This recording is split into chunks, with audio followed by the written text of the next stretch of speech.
Seja muito bem-vindo ao meu canal, meu nome é Renner Miranda e está começando mais um vídeo da série Explica. E o Explica de hoje é muito interessante, é um tema que as pessoas têm muitas dúvidas e muitas curiosidades. O que acontece depois da morte? Se você quer saber, você vai parar aqui agora e você vai dar um like nesse vídeo, você vai compartilhar, você vai se inscrever nesse canal e você vai acionar esse sininho aí para você receber as notificações de vídeos no meu canal para me ajudar e te ajudar, para você ficar sabendo. Sempre que sair um vídeo novo, você vai ficar por dentro, você não vai ficar por fora. Vamos pro vídeo, pessoal.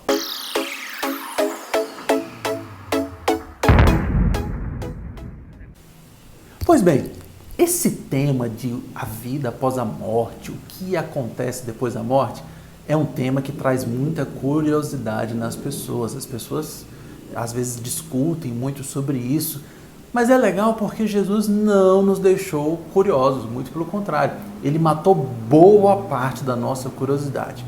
E onde é que Jesus matou boa parte dessa nossa curiosidade? Em Lucas 16, a partir do verso 19 ao verso 31, Jesus contou uma história. E por que eu disse história? Vamos começar explicando daqui. Jesus ele contou diversas parábolas. E essas parábolas existiam seus personagens, mas esses personagens não possuíam nomes.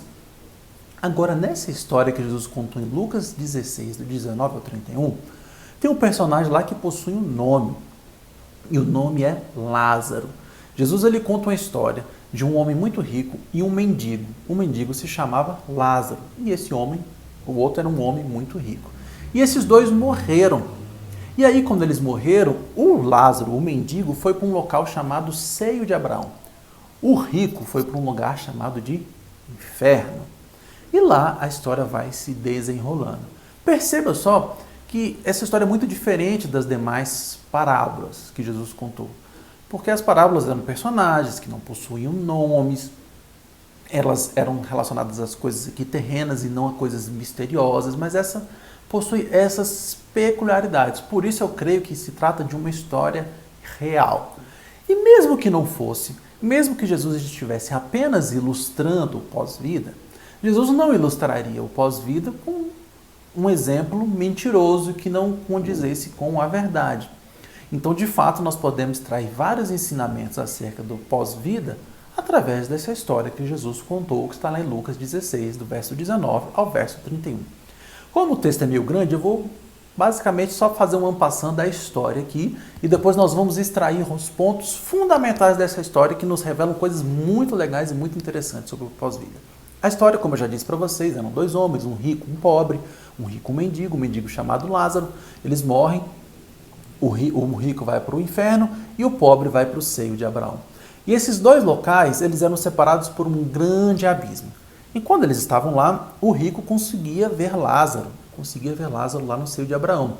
E ele pede para Abraão o seguinte, que é Deus no caso. Abraão está sendo uma tipologia do Senhor ali nessa história. Ele diz o seguinte: pai Abraão, deixe que Lázaro molhe o dedo na água e traga aqui para mim, porque eu estou num lugar de muito sofrimento, muito calor, muito fogo. E a resposta é não. E depois ele pede o seguinte: pai Abraão, permita que Lázaro volte à terra, volte ao mundo dos vivos e conte para os meus irmãos sobre este lugar terrível que eu estou, para que eles não venham para cá. E a resposta também foi não. E aqui nós podemos trair alguns ensinamentos preciosos. O primeiro grande ensinamento que a gente pode trazer é o seguinte: que uma vez que as pessoas estão lá, elas continuam a se lembrar da sua vida aqui na Terra. Veja só o que diz, já no início da história, lá no verso 27, já no final da história, lá no seu verso 27, diz o seguinte: então replicou, pai, eu te imploro que mandes a minha casa paterna, porque tenho 5 irmãos, para que lhes dê testemunho, a fim de não virem também para este lugar de tormento. Ou seja, aqui é o rico falando com Abraão, que é Deus no caso, dizendo: deixa que o Lázaro volte e diga para os meus irmãos, que eles são 5, desse lugar. Ele deixando muito claro que ele conseguia lembrar plenamente da vida dele terrena. E em segundo lugar, deixando muito claro que ele estava acordado. Porque algumas pessoas ensinam a doutrina chamada de sono da alma, mas essa doutrina não se encaixa com aquilo que Jesus diz. Porque o que diz essa doutrina? Uma vez que as pessoas morreram, elas estão num sono profundo e dormindo. E elas só vão acordar na volta de Jesus. Mas não é isso que Jesus diz. Jesus diz que elas já estão em um lugar intermediário e elas lembram plenamente da vida delas aqui na Terra. Então esse é um primeiro grande ensinamento que a gente tem. O segundo grande ensinamento é o seguinte, que uma vez que elas morrem, o destino delas está selado, não tem como elas mudarem o destino. Veja só, no verso 26, aqui é Deus falando para o rico. Além de tudo, está posto um grande abismo entre nós e vós, entre os salvos e os não salvos, de sorte que os que querem passar daqui para vós outros não podem, nem os de lá passar para nós. Ou seja, não tem como, uma vez que morreu, o seu destino está selado. Essa parte aqui, Jesus deixa muito claro que não existe doutrina de purgatório, não existe um estado entre os dois. Ou você está salvo, ou você não está salvo.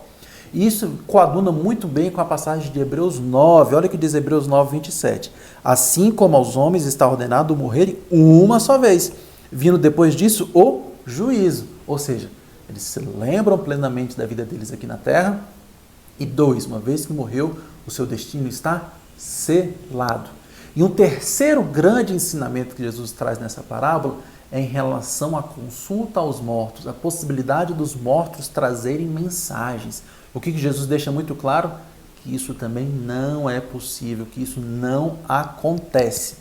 Porque ele pede, deixa que Lázaro volte aqui dos mortos e vá lá levar a mensagem para os meus irmãos, porque eu me lembro muito bem dos meus 5 irmãos, e eu não quero que eles venham para cá. E vejamos qual foi a resposta. Respondeu Abraão, eles têm a Moisés e os profetas. Moisés e os profetas, que ele está dizendo aqui, está referindo à Bíblia. Moisés e os profetas, ele está falando do Antigo Testamento da Bíblia. Até porque o Novo Testamento ainda não estava escrito, ou seja, está falando da revelação bíblica. Eles têm a revelação bíblica. Aos homens foi dado isso. Eles têm Moisés e os profetas, ouçam-nos. Mas ele insistiu, não, pai Abraão. Se alguém dentre os mortos for ter com eles, arrepender-se-ão. Aí Abraão disse. Abraão, porém, respondeu, se não ouvem a Moisés e os profetas, tampouco se deixarão persuadir, ainda que ressuscite alguém dentre os mortos. Ou seja, se eles não dão ouvidos à minha palavra, é isso que Deus está dizendo. Não é se alguém ressuscitasse dos mortos que vai mudar essa história. Ou seja, não é permitido aos mortos voltarem com mensagens. E além disso, eu vou trazer uma outra palavra que está lá em Deuteronômio 18, a partir do verso 9, que o Senhor vem dizendo, deixando claro o que ele pensa acerca de adivinhação, o que ele pensa acerca de necromancia, de consultar os mortos. Olha só a palavra do Senhor. Quando entrares na terra que o Senhor, teu Deus, te der, não aprenderás a fazer conforme as abominações daqueles povos, dos povos que não seguem o Senhor, dos povos desobedientes. Não se achará em ti quem faça passar pelo fogo seu filho ou sua filha. Aqui o Senhor está falando daquelas pessoas existindo na antiguidade que seguiam a um Deus chamado Moloque. E essas pessoas, esse era um Deus terrível, né? Uma coisa terrível. Eles sacrificavam seus próprios filhos no fogo. Então está dizendo, vocês não podem fazer como esse povo, esses ímpios que fazem isso. A esse Deus, entre aspas, porque não é um Deus de verdade, porque só existe um Deus, né, chamado Moloque, né? Nem adivinhador, nem prognosticador, ou seja, aqueles adivinhos, isso vale para os nossos dias atuais, sabe? Adivinhos, isso não procede do Senhor. Nem argueiro, nem feiticeiro, nem encantador, nem necromante, nem mágico, nem quem consulte aos mortos, pois todo aquele que faz tal coisa é abominação ao Senhor. Isso é abominação ao Senhor. Isso não é bíblico, isso não é aceito pelo Senhor. Ou seja, minha vozinha que morreu me trouxe uma mensagem. Biblicamente, isso está plenamente errado. Ou seja, nós podemos aprender com essa história que eles estão acordados, que o destino está selado, que não é permitido aos mortos voltarem aqui à terra para trazerem mensagens. A mensagem que as pessoas precisam está no texto bíblico, na revelação bíblica do Senhor para nós. Além disso, a palavra de Deus nos fala de um outro lugar intermediário antes de um lugar final, chamado de paraíso. Jesus, quando ele está na cruz, ele diz para o ladrão da cruz, hoje mesmo estarás comigo no paraíso. E o apóstolo Paulo também fala deste lugar. Lá em 2 Coríntios 12, a partir do verso 2, ele diz o seguinte: conheço um homem em Cristo que há 14 anos foi arrebatado até o terceiro céu. Se no corpo ou fora do corpo, não sei. Deus o sabe. Ele vai repetir isso daqui a pouco. E sei que tal homem, se no corpo ou fora do corpo, não sei, Deus o sabe, foi arrebatado ao paraíso e ouviu palavras inefáveis, as quais não é lícito ao homem referir. Ou seja, o apóstolo Paulo está falando do paraíso, o lugar para onde vão as pessoas que morrem com Cristo.